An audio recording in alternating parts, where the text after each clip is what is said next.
Welcome. My name is Will McNeil, and you are here because you want to know a little something about the modeling industry. Am I right? Well, this channel, Book It, is about just that. It's about exposing some information about the industry that we have learned as myself, a former talent manager, a photographer of over 10 years, agency friends, industry friends, casting friends, everybody that I've met over the 10 years. I'm just trying to spill some tea. There's going to be other people that are going to be spilling tea from other sides of the industry. So I hope you enjoy this because today's episode is short, sweet. It's 5 things that I look at when I'm going through modeling portfolios. So what's the first one? First one, composition. What does that mean to you? Composition is simple. When I look at your book, I should be able to see a healthy balance of full body, three-quarter, half body, and close-up shots.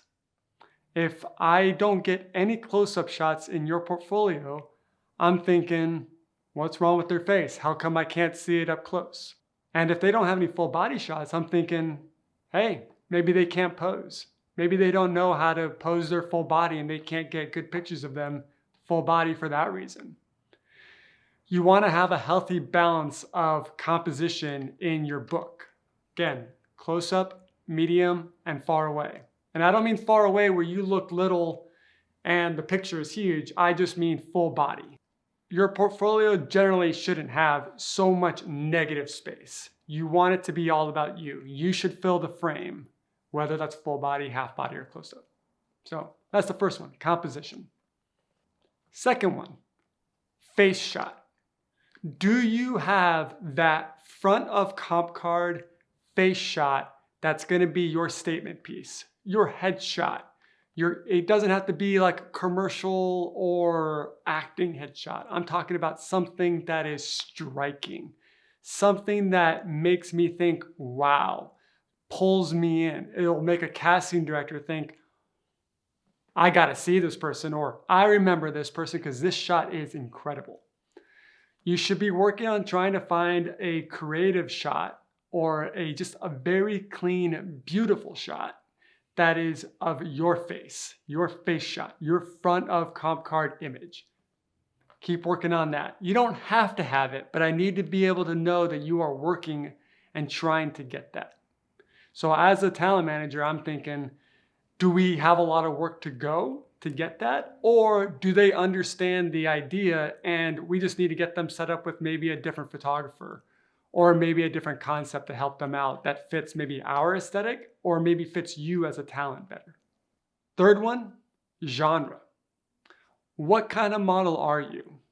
Your book is going to tell me about your experience as a model, what you can do, what you've done, what you're good at.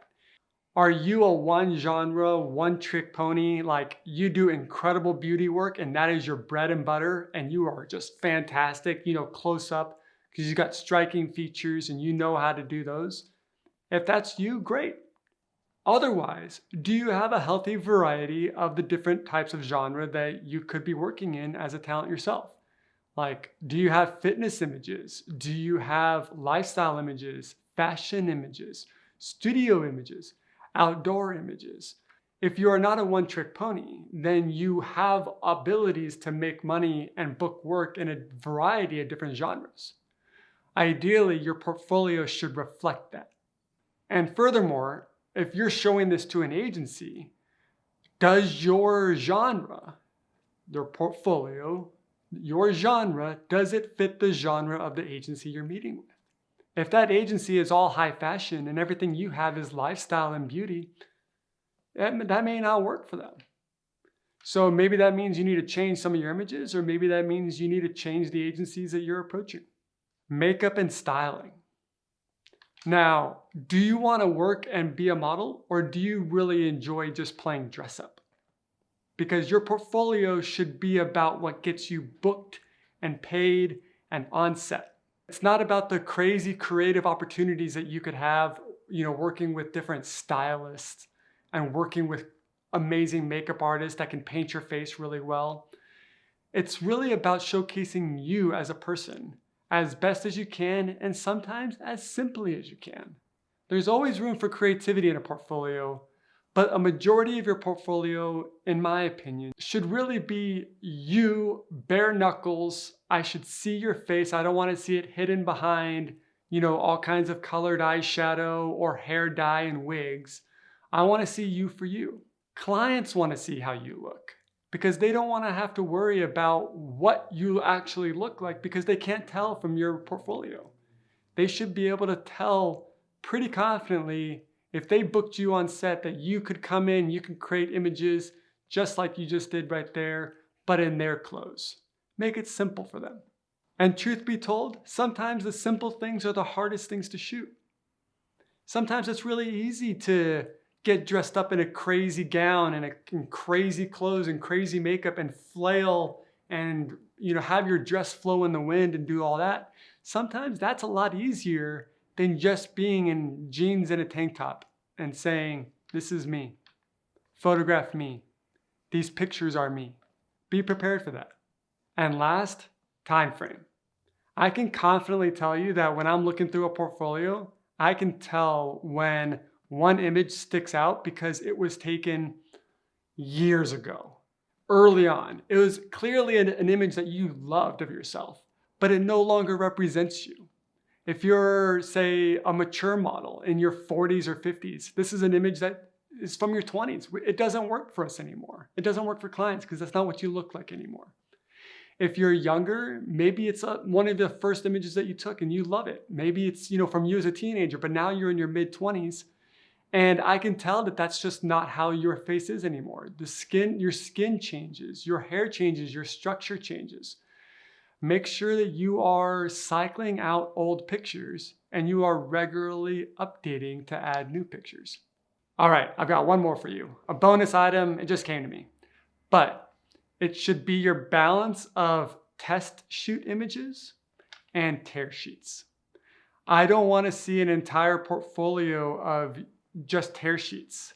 These are images that have like the company's logo on them that you shot that ad campaign for, or that magazine cover image.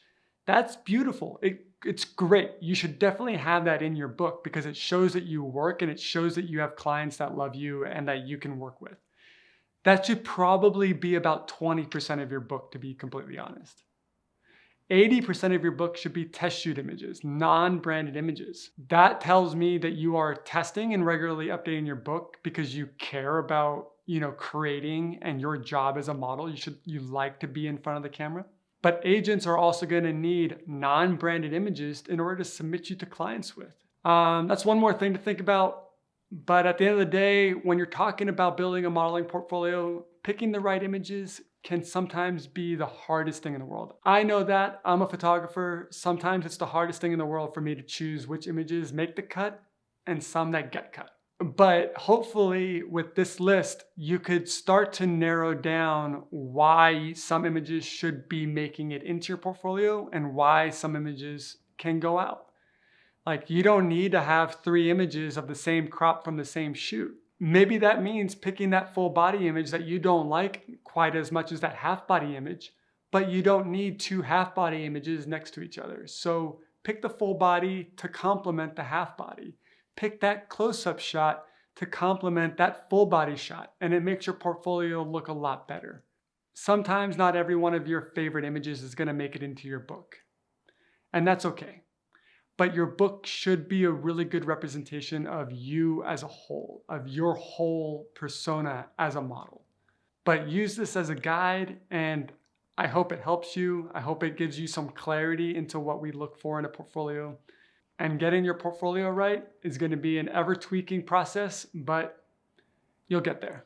So good luck, and go on out there, book it, make some money, and enjoy the world that you're living.